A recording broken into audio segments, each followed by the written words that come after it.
This is Co-op HD1 HD3 Hornsby, radio for people, not for profit. Welcome to Volumes, the Austin Public Library radio show. Each week, we explore how your library is more than books. The library is knowledge, technology, and inspiration for our community. Hello, I'm your host today, Kanya Lyons, and we've got a bunch of awesome people in the studio with us today. Our main guest is puppeteer extraordinaire and so much more, Ellen Scott, who's here to talk about Literature Live and the new puppetry exhibit over at the Central Library. And then later in the show, we are going to talk about Cuba Libro, which is a really neat program that the Austin Public Library is doing in partnership with the Texas State Library and Archives Commission and the Texas Library Association. And so we have Steven Sawinski and Sara Ortiz in the studio with us, and we're going to talk to them at the very end. But first, let's start off with Ellen. Welcome, Ellen. Well, thank you, Kanya. I'm glad to be here. I'm so happy to have you back. You've been on the show before, and we but for the listeners who may not know the backstory, so Literature Live, let's just start with what Literature Live is. Okay, Literature Live began in the basement of the Austin History Center in the late 70s, and it wasn't called Literature Live at the time. It was just the Office of Program Development. Can I interrupt? So yeah. The History Center at that time was actually the main library, though. The main library. Right. And the children's room was in the basement of the main library. And I met up with my mentor, Grace Schmidt, who used puppetry in her story times. So I came from a visual art background, and I thought, wow, puppetry incorporates every single art form. I want to do this. So fast forward a little bit, Brenda Branch was going to art school to get her MLS at library night, school. Yeah, library school. And at night, she became the director of the library, of course. Well, she had this vision of bringing puppets, literature to life through puppets. So that's kind of how it began in the Office of Program Development. And then we started the Traveling Puppet Theater. We'd go around to all the branches. There were only about 15 at the time. And we'd do like 30 shows a month, almost more than we do now. And then it evolved into other iterations, and then it was cut, but the puppet shows, still stayed around. And so it was rejuvenated in, I think it was 2000, and it was PALS, Echoes, PALS, puppets and literature equals success, and that was that for a while, and then it became Literature Live, which is a great title for our company, and now it's just Devo Carpenter and myself, and we go around. We do 4 runs a year, and an extra. We've added a kind of an older age group of a limited run in August. So we do about 120 to 30 shows a year, and audience about 8,000 to 9,000 people we reach. Wow. And so y'all, it's storytelling through puppets, and they're all different types of puppets. Yes, so I've seen y'all use marionettes. Marionettes are the only shadow ones. Puppets. We've used every other puppet art form. Bonraku, is that am I saying that right? And I've seen y'all do traditional puppet. Yes, anyway, yeah. So and you usually base your stories on either literature or folk or fairy tales, and we have a lot of original ones too. And then the puppets are all handmade by you for the most part. Me and Devo's branched out too. She did this Fifale, that's right. Louisiana tale, and she made the puppets, and they turned out awesome. So this has been going on since the 70s. It's been evolving over time. Yes. But yeah, so how did we go from Literature Live doing this amazing storytelling and puppetry to now we have this permanent exhibit at the new Central Library? Years ago, before they even broke ground on the new library, they solicited ideas from all the different sections of the library, and one of them was youth services. And as a puppeteer, I said, well, you guys should have some kind of Macy's type window display. We could even automate it and stuff, and I didn't think they'd take it to heart, but they did, and they gave me 24 feet by 10 feet by 3 feet deep. I mean, bigger than most of the offices in the new library. So yeah. I was challenged, and I thought at first, well, a chronology of, the 70s through today, and I thought, no, this library is so pop, it's so modern, and I just started thinking of the design, and I made a little model and kept changing it, and I saw one of the earlier iterations, or one of the later iterations of your model. Yeah, so I kept changing it, and I kind of replicated. There's this wavy white panels that are like entry into the children's area with these big red circles, so I just kind of replicated that as the background, and met with some Steve from the Austin History Center told me about gator board, and so this 4 by 8 sheets of gator board, an inch thick, and so I just took it on and made some truffula trees out of pool noodles. Is that what those are? Covered with pantyhose, so it would take pain, and then, the puppets were, like secondary to the background. But then I took the posters that you guys in AOPP made that are just beautiful posters. So there's hardly any signage. I took, I think, 5 or 6 shows, and I found barrels instead of tables, barrels from Wire World for free.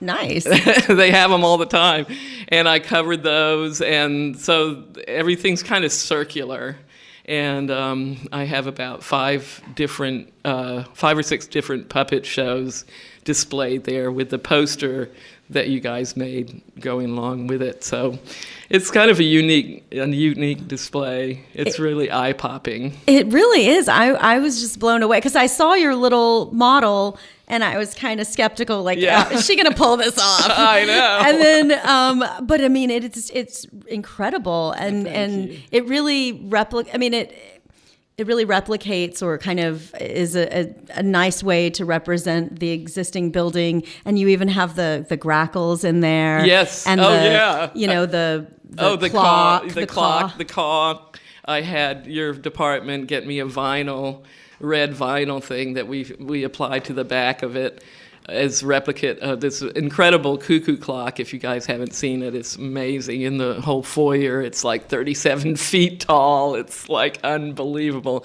And that's on the back wall. And then these friends of Facebook, they had a service project that they went to the foundation. Do you have anything to do? And all these 20-something kids came, there were 18 of them, and made all these grackles, which is kind of the theme of the library in a way. And so they made like 50 grackles for me, and 20 of them made the cut into the display. And one of them is even 3-eyed from the Game of Thrones. Oh, cool. Isn't there a 3-eyed crow in the Game of Thrones? I actually don't follow that, and I haven't read the books. I'm so embarrassed.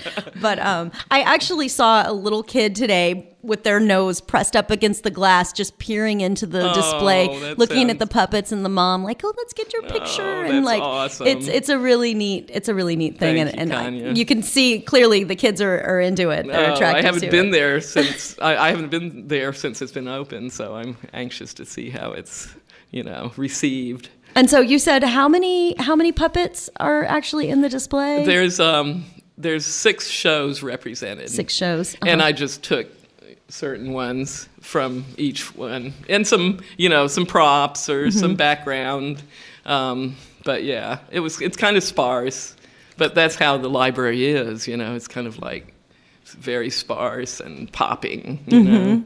Yeah, no, it's really great. Well, so We're just about out of time in this segment, but we're going to come back after these announcements and we'll talk a little bit more. And I want you to tell me about the upcoming puppet show that I think it starts tomorrow, right? Yes. Yeah, there's going to be a run, and that goes for what, like 6 weeks or something? Through the middle of December. Through mid-December, yeah. Okay. So we'll stay tuned for that. But in the meantime, we are going to have some of our favorite librarians, Blair Parsons, Michael Harley, and Ann Minner, tell us about what's going on at the library this week. My name is Blair Parsons, and I'm a reference librarian at the Central Library. Each week I highlight a few programs for adults that are happening around the Austin Public Library. Our full list of programs may be found on the library's events calendar. National Novel Writing Month, or NaNoWriMo, inspires novelists to begin their book each November.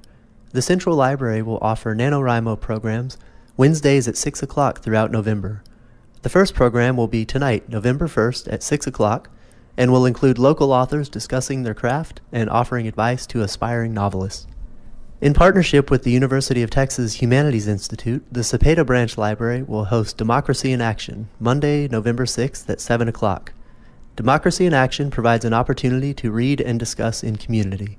The next meeting is Monday, November 6th at 7 o'clock at the Cepeda Branch Library.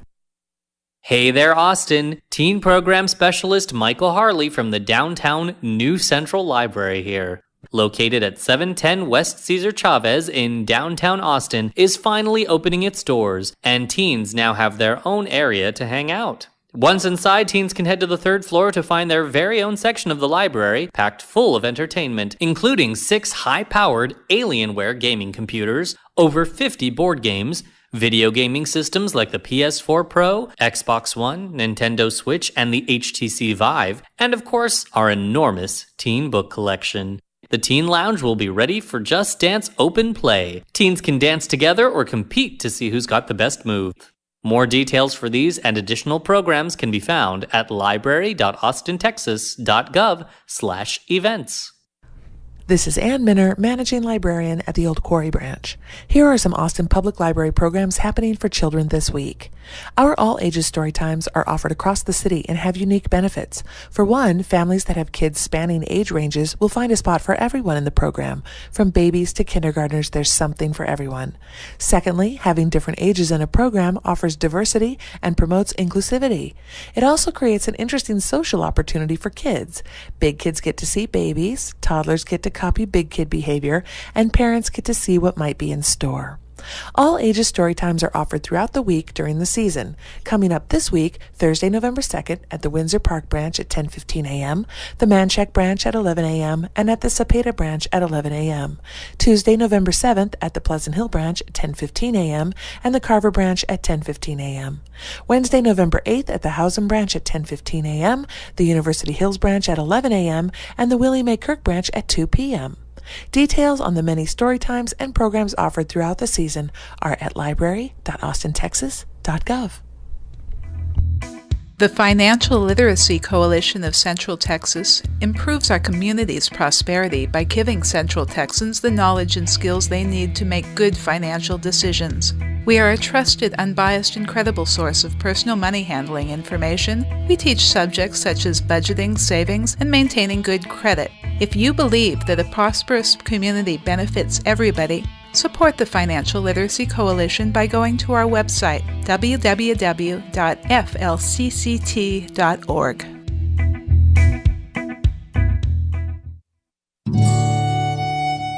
You're listening to Volumes, the Austin Public Library radio show on Co-op 91.7 FM and KOOP.org. Radio for people, not for profit.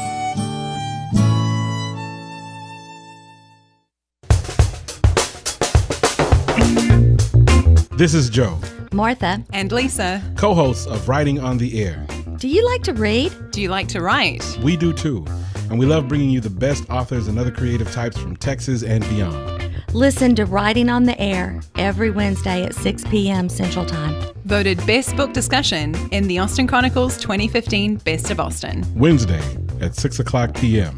on 91.7 FM or KOOP.org. Hey, Co-op listeners. This is Volumes, the Austin Public Library radio show. on Co-op 91.7 FM and streaming at koop.org. And today we're talking with Ellen Scott, who is a wonderful and amazing puppeteer with Literature Live. And Literature Live is Austin's storytelling and puppetry troupe. They do shows several times a year all over the library system. And we were just talking about the really cool exhibit that you did over at the New Central Library, which showcases some of the favorite puppets from puppet shows of the past. And you were telling me, I didn't realize this, that it's actually, you're going to change the display out at least once or twice a year? That's right. Yeah, we have a whole, we have about 30 or 40 full puppet shows, and they're boxed in bins, and they have all the scenery, the script, the music, the puppets, the props. And so we store those away and we rotate periodically. So you might not see a show come up for about 4 or 5 years, but some of the shows are favorites and we do feature them more often. But our next show coming up starts tomorrow at North Village Library, and the run lasts through December 15th, and it's The Elves and the Shoemaker, and it's a show that I made with my friend Robbie Luth in the early 80s.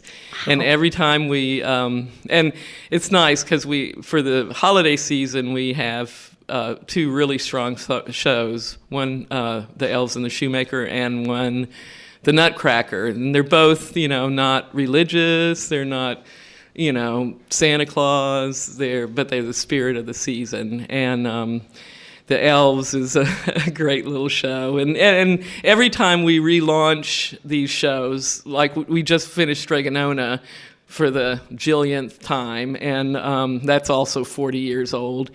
And we do something new to it every time. We either change the music, or we animate the pasta pot, or it's wonderful. It's not some stale 40-year-old show, or we upgrade it because things change, and PC is real different now than it was in the 70s, and so you don't say. Yeah. So it's wonderful to have this huge volume of shows to choose from.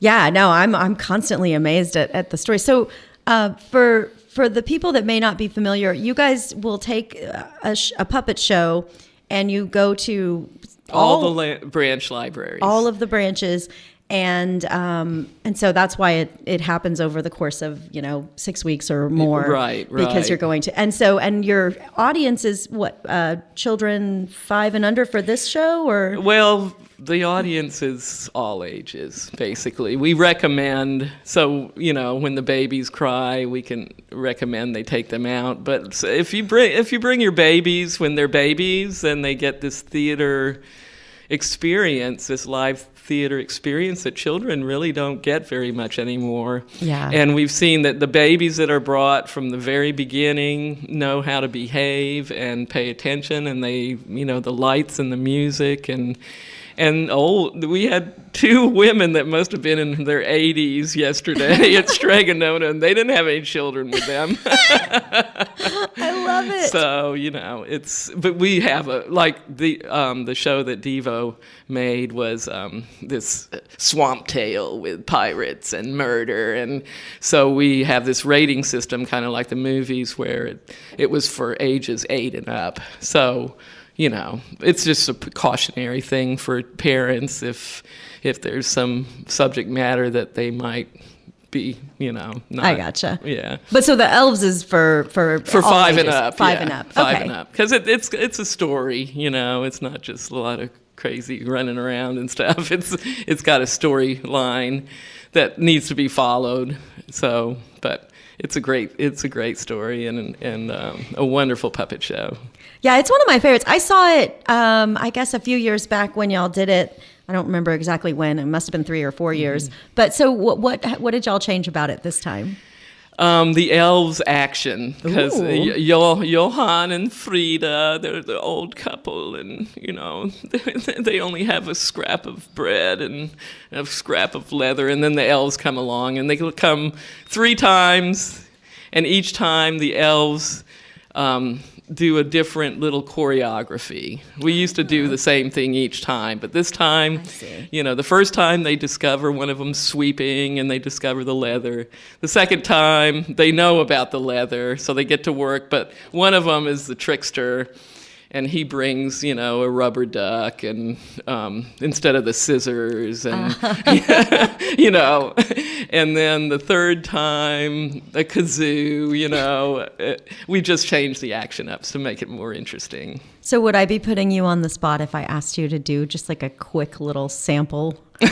No. Like just a line or two of dialogue? Oh, Johann, times are changing. The world moves much faster nowadays. Everyone wants things done in a hurry.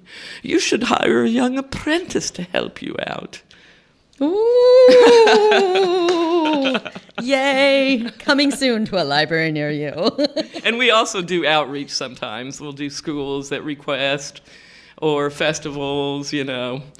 Mixed in. We usually limit it to there's 21 libraries. Some of the libraries have schools come to the library to see the show. We usually limit to about 30 shows a run, just because that's about all we can handle. But, and then we have four runs a year. It's a major, major task. Yeah, I was so sad when my daughter got to the age where she thought she was too old for this. Yeah. And I want to still drag her. I'm like, no, but I want to see the puppet shows. That's right. Can you just pretend like you're young enough to still get in? She'll get over that curve. Yeah, pretty soon she'll be begging me to. Exactly. Remember when we used to go to puppet shows? I want to be an apprentice so I can be a puppeteer at the library. Oh, heck yeah.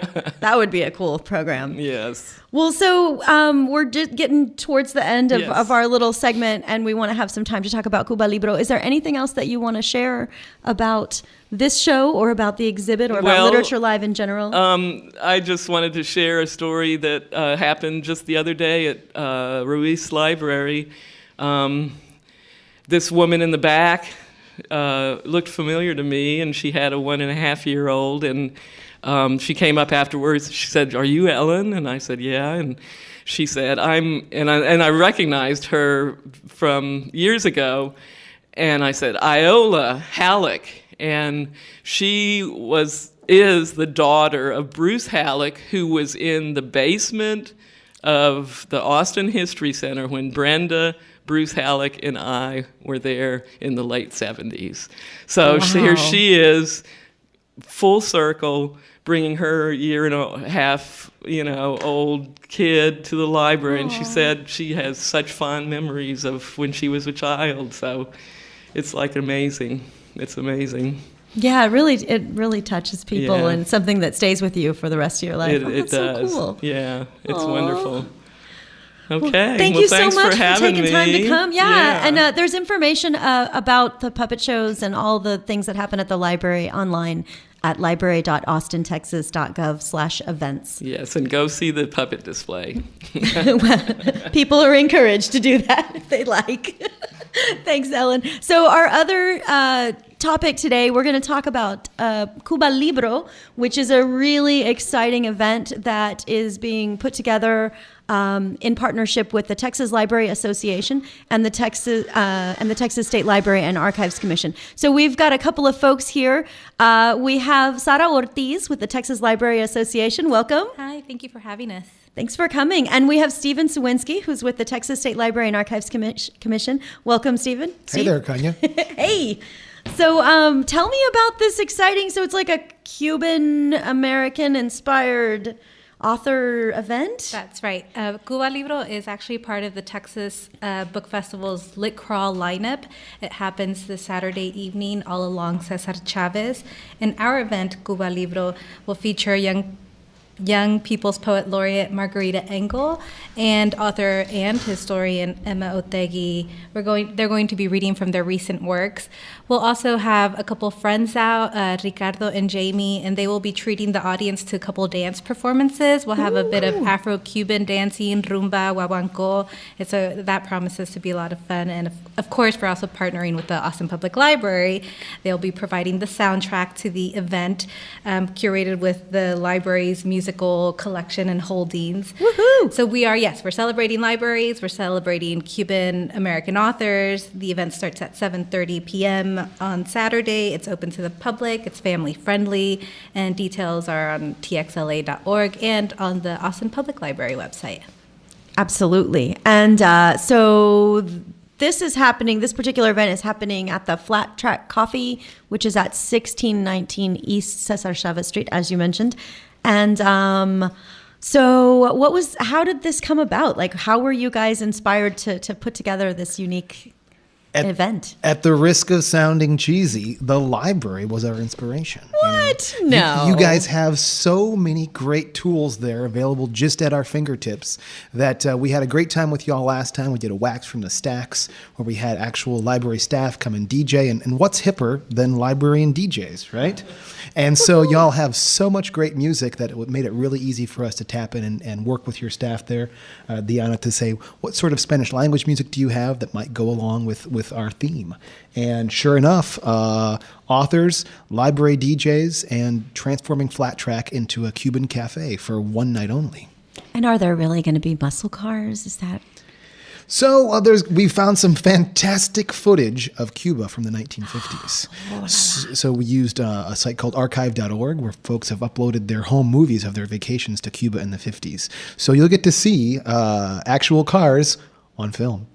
Wow. Real archival footage from the 50s in Cuba? Exactly. I'm so excited. Yeah, they've got these great scapes of the seaside and people's cars and looking all shiny, and they've got that great Kodachrome feel to them. So we're hoping to transport you back in time with that footage, with some resources that'll be on hand from y'all's library, and some refreshments folks can enjoy as well. Fantastic. And there is dancing. We encourage a lot of dancing. Excellent. Well into the evening. Yes. You can't see this right now, but Sada is dancing like crazy.